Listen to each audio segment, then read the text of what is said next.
आजपर्यंत जे तुम्ही देवाला आळवत बसले, इतक्या वाऱ्या केल्या, त्याचं सार्थक व्हायची आज वेळ आल्यावर अजून कशाला वाऱ्या करता?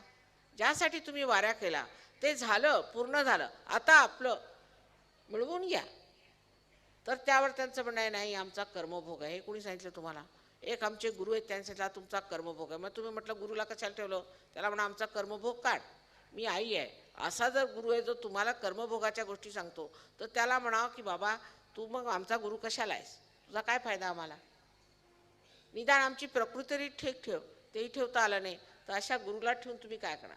तर असे पुष्कळसे लोक आपल्या देशात बोकाळे आहेत. तर एकीकडे असे लोक की जे विज्ञानाच्या नावावरती उड्या मारतायत, आणि दुसरीकडे लोक असे आहेत की जे धर्मभोळे आणि साध्या लोकांना लुटून त्यांना धर्माच्या गोष्टी सांगत.